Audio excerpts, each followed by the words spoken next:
Welcome back to Out of the Ordinary with Jay, and I am back with Linda. Linda, just to get the context for everybody, by the way, I'm going to ask you the second half of, I have 24 life questions I like to ask you. Answered the first 12. Now we're going to go for the back 12. Okay. How old are you? 53. Okay, so you have a great perspective you'll bring to this. And where are you from? I was born in Thailand. Okay. Stayed there for 6 weeks. My father had to extend his orders because I was born and I couldn't get on a transport until I was 6 weeks old. Oh, wow. Moved around to different bases in the United States and ended up in a small town in northern Arizona. Okay, so are you a military brat? Yes, I am. Okay, gotcha. But my father ended his military career before I could even remember it. So. Okay. Wow. Okay, he so. broke his back. Oh, that's not a good reason to end a career. No. That's the worst reason. Sorry to hear that. He did well afterwards. So Okay, all right. What's your occupation currently? I'm a travel advisor. Okay, very good. Sorry about the wind. You'll have to ignore. But it feels so good. Yeah, it is beautiful. It feels so good. Okay, so you're a travel advisor. Mm-hmm. Okay, let's get into the questions here. The future. Today is it's April 2026. So, what do you think about the future? Good, bad? What do you think about it really? Why? Like there's AI, nuclear weapons, but there's medicine, extreme longevity, and what do you think in general about the future? What it bodes? The future is always going to be up and down, up and down. Okay. You've got the two political sides. So, depending on who's in power, one side's happy, one side's not. Then you've got, the medical stuff is coming and improving what we know. But then we've got the stuff coming up that we don't know because things are changing. Yeah. We've got education that is changing considerably. Like my kids know way more than I do at their age. Wow, yeah. They know so much. So the future is only going to be as good as you think it's going to be. Okay, so you're advocating for a perspective. It has to be, because if you go around thinking that, the future's not going to be great, it's like, this is going up, then you've got that mindset. It's like everything's bad. Right. Where if you're going around, it's like, you know what? This is okay. I'm good. And you're looking out there, it's like, you know what? I can make that better. Well, so let me ask you this, because I'll just give you myself as an example. I'm mostly positive about the future. That's just my own opinion. But I do have moments, right, where I'm like, wow, cool, we might actually go to Mars. And then like, oh no, so-and-so is now getting nuclear weapons. Or, oh wow, AI will probably cure cancer in the next 5 years. But then it might take over after that, right? So that's where I'm kind of like, that's why I asked the question. So would you side... Are you more positive or negative about the outlook of the future, I guess? I'm going to be positive. Okay. Because I am not the negative Nelly. Okay. Most of the time. I have moments. Yeah, of course. You're a human. Yeah, right. Everybody has moments. But I'm not the negative Nelly. But your general outlook is positive. It's good. Okay, so you're looking forward to the future. I'm looking at my future, which is my kids, and they're good young adults. So I'm like, you know what? Yeah. My future's in their hands. I'm okay with that. Yeah, I like, except for there's obviously the train wreck side of the news and those things, but like when I hear that, they cracked the human genome, or they've got CRISPR gene editing, or they can do all these amazing things, or just use the limited use of AI that I've been using, I'm like, every day I wake up, I'm like, well, what's next? This is amazing. Like, what is going to happen? You know what I mean? I mean, for all the tragedy stuff, there's so many neat things. I guess I like novelty and stuff. I don't know. It's kind of interesting, but okay. I don't know. We'll see how you answer this, because you gave me a good segue with your last answer. Perception versus reality, which is more important? Your perception, because your perception is your reality, with exceptions, of course. Yeah, because you can't control everything. Right, because I could perceive that I'm not at the edge of a cliff, when in reality, if there's an edge of a cliff and I keep walking, I'm going to have a problem. Right. So in that case, reality is more important than perception. But generally speaking, the argument you're making is you form your own reality. Is that kind of the idea? Yes, because again, if your reality, if your thinking, if your perception says, oh no, that's not going to happen, then your body and your mind, your body's going to listen to your mind, and your mind is going to say, okay, no, we're not going to let it happen. You're telling your subconscious that we don't want it to happen. Right. So then if you're saying, okay, well, let's go do this. And so then your mind starts creating scenarios and creating things to happen that will help you get to where you need to go. Okay, so I think you answered this, but this is in the same vein. If I perceive that. Would you say that we all see and interpret things differently? Yes, absolutely. See, now that goes back to the previous question, which scares the crap out of me, because I'm like, you know what I mean? Like, how do we all agree on We're not supposed to all speed agree. limits and laws and, some very important things for society if we're all interpreting things differently? I guess maybe it's a matter of degree in which things, I suppose. But the thing is not everybody is working on one thing, which is great, because then we would never get anything done. So you have people doing certain things. It's like, okay, they're going to do this. We said that they could do it, so we have to be okay to an extent with what they're coming up with. Okay. Now, if we're not okay with it, we remove them from the equation. Okay. I gotcha. We're not going to see everything. I can look over there and say, that is a black bin. Sweet, And I see the same thing. Awesome. Jay can look over there and says, that's not black. That's like a charcoal gray. Wow. So Now I don't know which color it is, but okay. You're it's right. purple. I hear you. So, kind of in the same realm, I guess, but what do you think consciousness is? Consciousness is What do you think that is? knowing that you are here for something. Okay. Something could be anything, but your something is different than my something. I'm conscious of the fact that your something is different than my something. I gotcha. So Consciousness is just knowing that you're here. Okay, it's awareness. Is it being aware? Is that awareness? Being aware, but just knowing. I could be Okay. aware of that bird over there that's like chirping Yeah. and crazy, but What about I'm conscious of the one that's back there too. What about like mind versus brain, right? I draw a distinction between brain as the hardware, right? That I can see and touch, right? And the mind as the software, which I have no idea where it resides really. I mean, it's in the hard drive somewhere, right? The programming and Like, it interacts with different parts of the brain Yeah, differently. I mean, do you see a distinction between those two, or? The mind is definitely not touchable.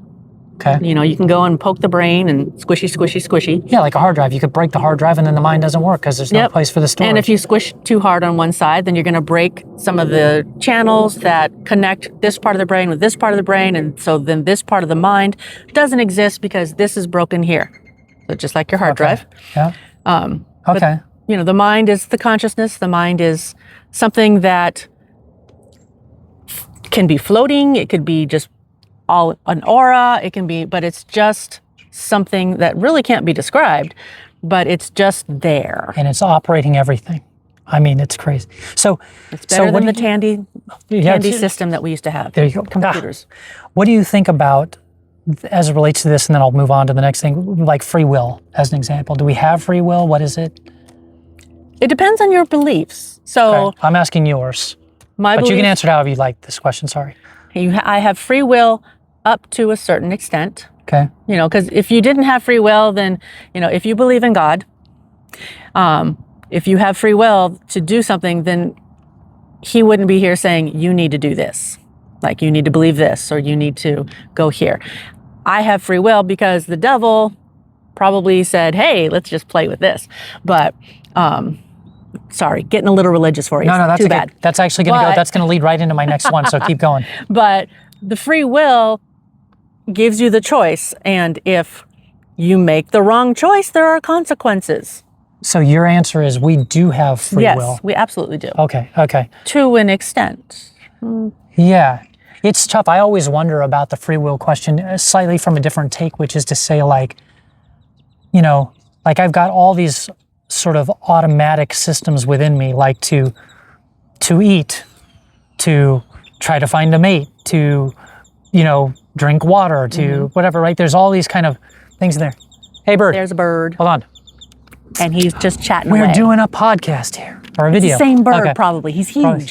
So, so to the extent those are driving my behavior, right? Like, oh, I'm hungry, therefore I need to go do this. Or, oh, I seek a relationship, therefore I need to go do this. Like, I don't know how in charge of all that I am. Do you know what I mean? I feel like sometimes I get nudged quite a lot. You know what I mean? Anyway. That would be instinct, though. Instinct is going to be different than free will. Instinct says, you want to mate with somebody. Instinct says, I need to eat. Free will is the choice that, yes, I'm going to eat right now. Okay.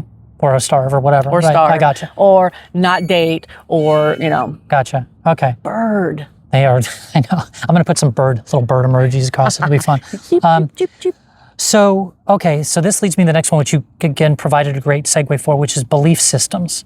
There's all kinds of various belief systems. There's tons of different types of religion. There's religions of the world. Hey, I got you, bird. Sorry. There's the bird believes. Yeah, right. I know. It's funny. On cue, almost like I queued him up. But there's various types of religions. There's science. There's lots of belief systems out there that people have. Loyalties that people have to, a god, the leader of a party, a political party, a team, an ethnicity, right? All these things. What do you think about belief systems just in general? Belief systems in general. Okay, Yeah. so you're going to have... Or however you want to answer this question. You start off with the belief systems of whoever raises you. Mm-hmm. It could be a parent, it could be a grandparent, it could be foster parent, whatever. Yeah. So you start off with that because as a child, that's what they're teaching you. Right, and in that you're choiceless. Right. You're going to church, or you're Yep. going to a mosque, or you're going to temple or something, or Right. you don't go at all. That's Right. the choice of the parent. And then as you get older and you start developing problem-solving skills, Mm-hmm. then when you start to think for yourself, that's when you can start having free will and choosing to either believe what your parent told you or whatnot, or believe what your grandparent told you, or if you choose to go in a different direction to see what that is about, and you might like it more. Right. You might not like it more. For instance, I'm of a certain political view. My husband, same political view. My elder daughter, same political view. My son, same political view. My younger daughter, different political view. Yeah. She had the choice. Yeah, and it's one of those things where I think, this is where exposure and things like that make a difference, right? If I'm raised in the same little village my whole entire life and never went anywhere, as opposed to instead another person in that village goes out, sees the world, goes to different various colleges or whatever else, like probably we may have varying opinions at some point down the road, I would imagine. Yeah. Yeah. My daughter's, my second child, my younger daughter, she has slightly different belief system.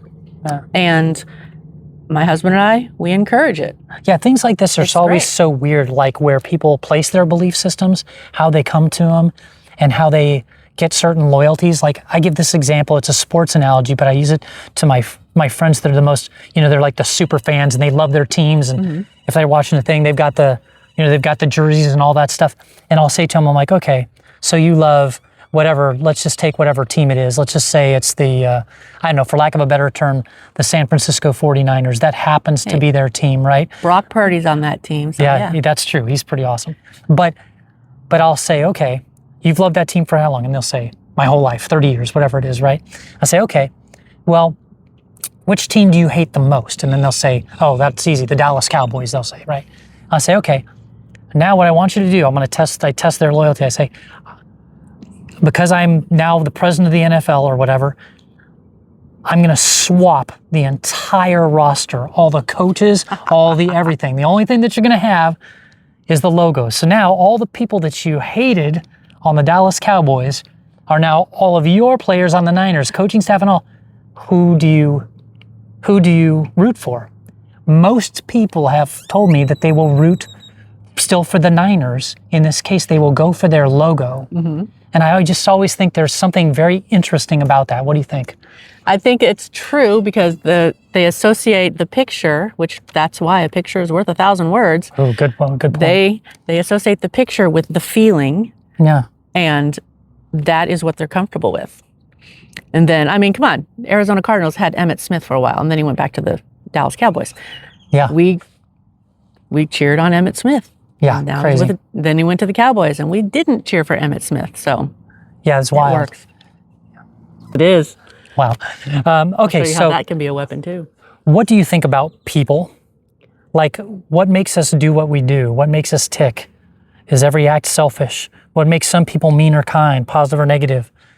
Some people self-sabotage while others flourish.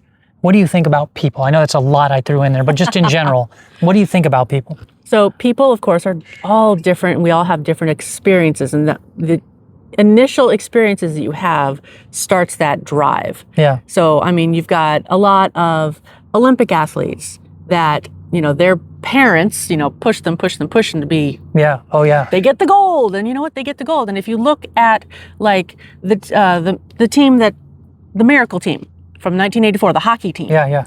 And if you look and see what they did afterwards, most of them became high-level executives because they were pushed, and then that became part of who they were, and so they kept going. So as people, when they were getting pushed in a positive manner, they thrived.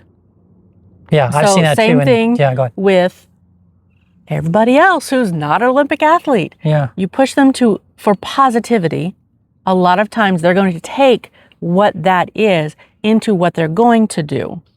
So if they're pushed negatively, they're going to take that negative experience and push themselves negatively, or just not push themselves at all. Right. So we're a collection of our experiences, and we're a collection of influences that we respect or not respect, but usually it's what we respect. Or are forced on you. I mean, you can have some people that are like, hey, Well, that could be a negative experience. exactly. You're not coming in until you, make 100 baskets and I'm counting, or whatever. Yeah, and some people, they'll make those 100 baskets, and some people will say, out of here. Yeah. What What do you think the balance is between nature and nurture?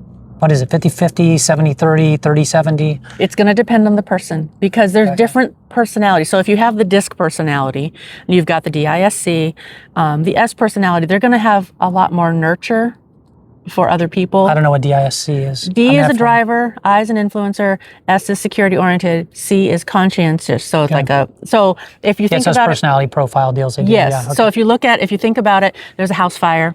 Yeah. The C personality is very analytical. They're going to be, saying, oh, you need more water here. You've got this over here. They're going to be kind of doing that, just very analytical. Okay. The S personality is going to be very, are the kids out? Are the pets out? Do they have the pictures? Do they have clothes? Do they have what they need? They're going to be very security oriented for a person. The D personality is very directing. You need to go over here. You need to go over here. You need to go over here.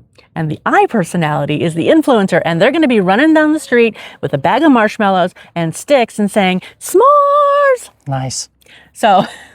Okay. I wonder, there's probably a little bit of DISC in everyone. Everybody has a DISC. I happen to have 2 standard deviation C, and my next one is a D. Okay. So everybody's got a different personality, so the nature and nurture will depend on your personality and your beliefs on what is more important. So you can't just blanket it as it's 50% nature, 50% nurture. It depends on the individual. Right. As to if it's mostly genetic or it's mostly experience. Exactly. I gotcha. It's different for everybody. So along the same lines, what do you think about people changing? And I mean, and sometimes dramatically, for good or for bad, like with age, injury, enlightenment, a new relationship, trauma, drugs, circumstances. Like, I guess what I'm wondering is that probably maybe this might be genetic, or I don't know if it's nature, but you hear of stories of people that were raised in pretty horrific situations, right? 9 times out of 10, it doesn't go great for them. They have a harder go at life than they probably should have. But 1 out of 10 ends up being the president of something, you know what I mean, and takes off. Like, what is that? That's free will. Just saying, so they can change. Everybody has the choice to change, and everybody has the choice to change at any point in their timeline. So if they are choosing to do something for the betterment of themselves or for the betterment of a group or whatever, then that's their choice, and it's also their choice to stick with it, because habits are really hard to break.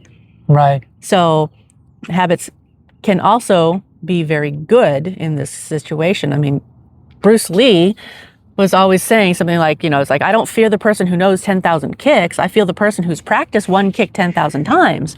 So that habit would make that person who's kicking like perfection. Right. So the habit that you want to break is going to be very hard, because you have to do something 10,000 times probably to break the habit. Right. So if you're choosing to break the habit, for a good reason, great. If you're choosing to break the habit because you want something and you're going to go back to it later. So what about when people change where they didn't have, it was less of a choice? And let me give you some examples. Due to aging, there's, some sort of hormonal change, or they get an injury that's really bad to their leg, and now that's caused their whole life to change. And maybe they take a pain medication that now they're addicted to, and now that's caused things to change. Like, what about the changes that happen to us? Do you know what I mean? Or So the changes that happen to us, we still have choice. We can either take the pain pill, or we can go to yoga to try to lengthen the injury on the limb, or we can go and try to stretch it out. We can try using different, you can use Eastern medicine as opposed to Western medicine. You still have the choice. So it's not just because I didn't control what changed, I can control how I react to it. Right. So I don't need to take meds all the time. Maybe I'm doing Eastern medicine. Maybe it's working. If it's not working, then I go try something different. But so you're saying the change is coming at you still, you have some agency with how you treat those. You still or what have you do with them. you still have choice. You might not be able to control what But even that then, that change goes is. back to people and experience, or how you're born and experience, because some people are more open to change and making decisions than other Exactly. people. This There's is a true. susceptibility to that. Okay, before I go on real quick, we're down to about the last 5 questions here. Don't forget to like and subscribe if you haven't already. What do you think the answer is to divisive politics, religious differences, etc.? Like, I always marvel at the fact that we are so easily divided and compartmentalized, when the truth is, like, we have so much, especially like big stuff in common. Like, we all need air to breathe, we all drink water, we all like shelter, right? There's so many things that are like the same, but yet it's so easy to like divide us. I guess, so my question is, again, what is your answer to divisive politics, religious differences, etc., the things that sort of hold us back as being a bigger, better community? I think the answer on that is going to be each individual person, because I know it exists. I see it in town. Now, I've been very fortunate where the town that I live, there's not a lot. I mean, there is some, but there's not a huge amount of divisive things happening until, one political organization does this, and then the other political organization, says, no, we won't want it. I think that if we as people would take into consideration that we're not going to change the other person, so don't try to. And then also, if you're going to voice your opinion, be open to hearing the other opinion. Right. I mean, right now, everything is about me, me, me. I mean, social media, me, me, me. And with the onset of more social media, we've become a society that does not associate well with other people. We For sure. want it just for ourselves. And then what we think what we're doing that benefits somebody else actually doesn't. So, Right. most of the time it does, sure. But sometimes, you think that you're helping this one when they're like, no, that's not it at all. You don't get it.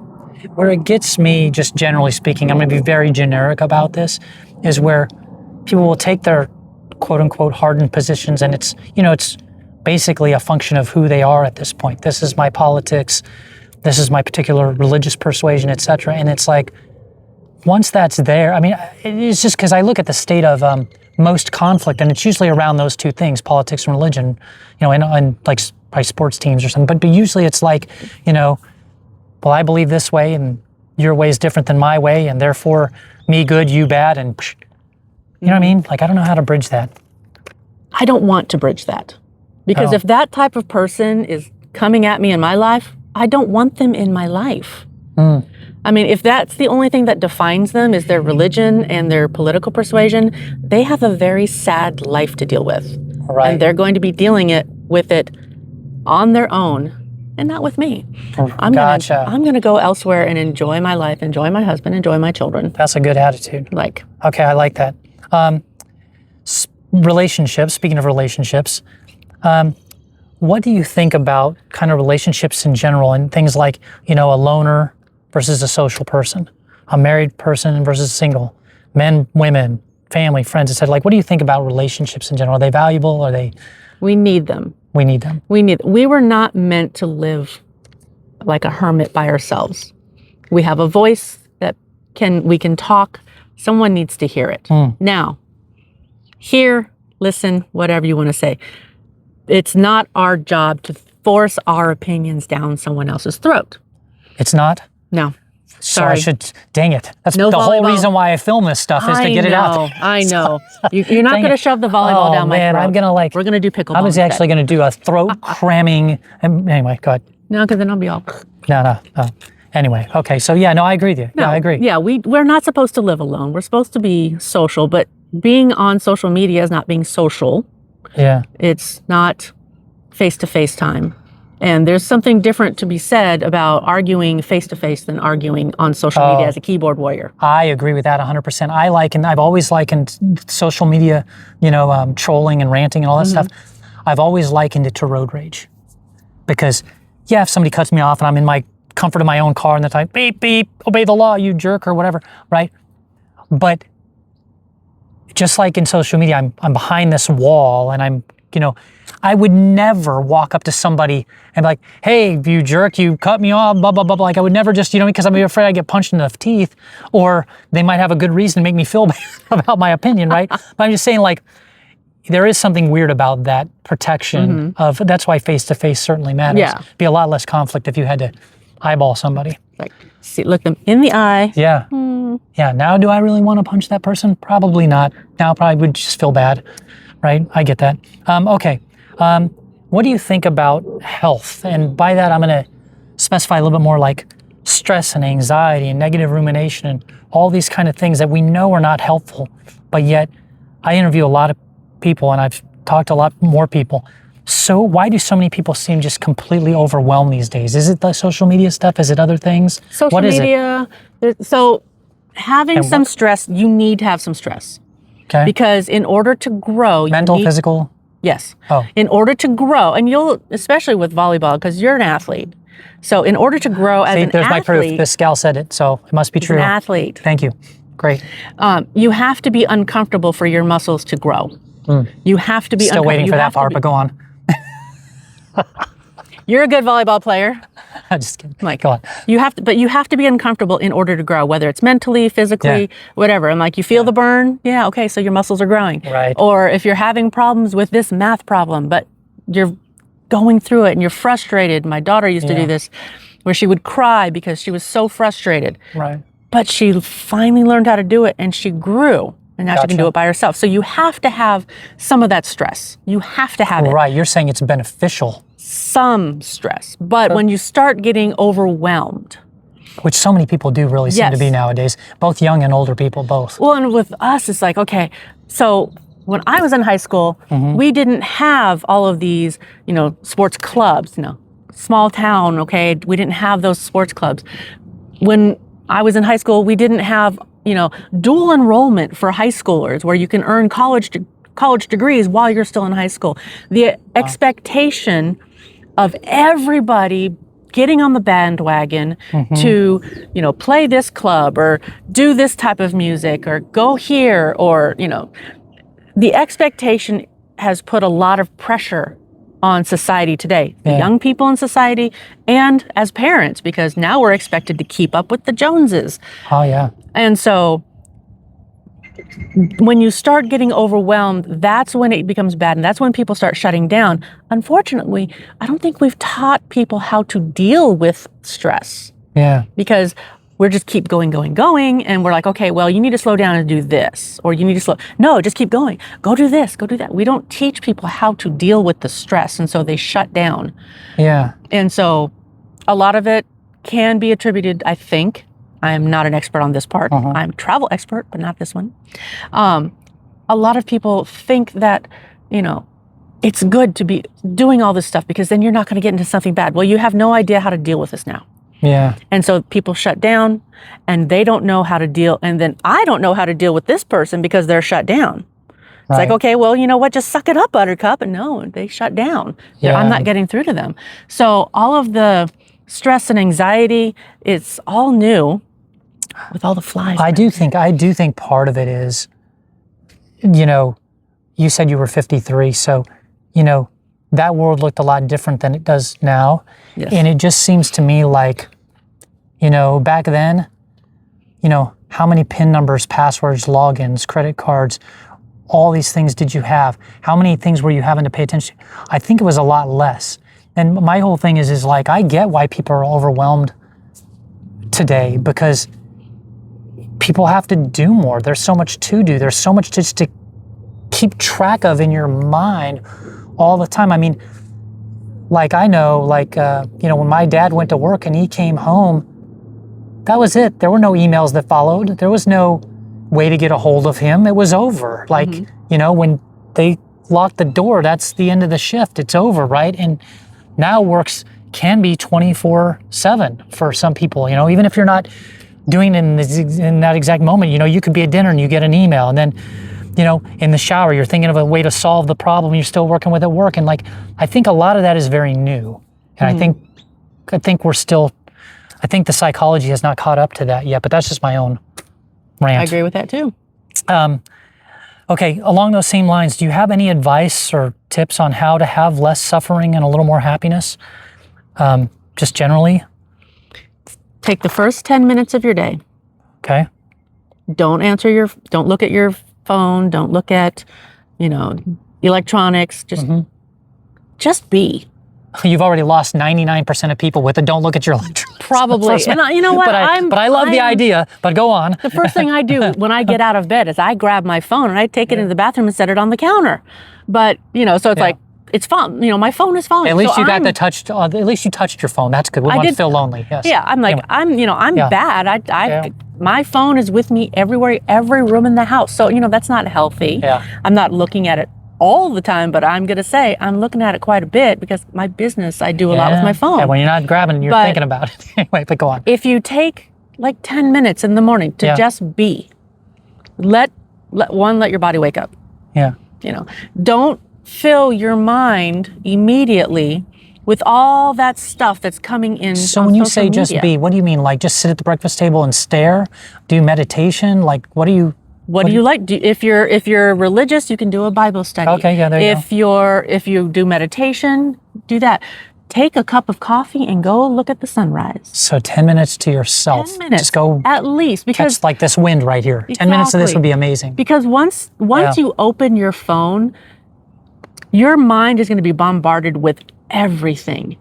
And do you really want everything to affect the rest of your day? Because that's what's going to happen. Exactly. I have a whole video on that I'll link to this, but basically it's about, are we in control and who's actually steering? Because you're right. From the moment that I open up my phone, it's emails and algorithms and everything else driving literally the rest of my day until I shut down. Yep. Like I sometimes wonder, if I didn't have my phone for that day, what would my day have looked like if I was not being directed, you know, either, you know, just, you know, purposefully or just accidentally. Like if I wasn't being, you know, oh, you might like this video, or oh, you should, you know, or this is the news, and you know, it's a plane crash or a car wreck, or you know. I read this cool little quote, and I don't know who said it, on happiness, that I wanted to get your thought on, but I love it. It says, and it kind of goes with what you're saying. I think it says, happiness isn't something you chase; it's something you notice. I liked that. I like that. Yeah. Okay. And happiness can bring joy. Yeah. What do you think about money? Like, what are the last two questions? Needed. Money, about what do you think about money, like wealth, minimalism versus a mansion? Like, what do you think about just money in general? I like money. Okay. It provides me with the niceties of life. Yeah. I like the fact that if I earn it, it should be mine. Okay. If I want to give it away, then I can give it away. Okay. If somebody else does not feel that I should be in a McMansion, then they need to be able to give me a reason why, because I earned the money to be in the McMansion. Right. Yep. It's a necessary evil. You know, we're not in Star Trek right now. We don't have the replicators. We can't do all that. But I think it's needed. Yeah, let me ask you this. I'm going to ask it in a different, slightly different way on this. Would you rather have like just a ridiculous amount of money, not a ridiculous amount of money, but say a couple $1 million or whatever, and you've got your McMansion and nice, really nice cars, you know, brand name cars, brand name clothes, and everything's going good. But in order to do that, you're 70 hours a week for many, many years. Or would you rather have a smallish apartment, still in a nice, okay area of town? You can't go out to eat that much, but you can go out to eat once in a while. But now you got to work 20, 30 hours a week.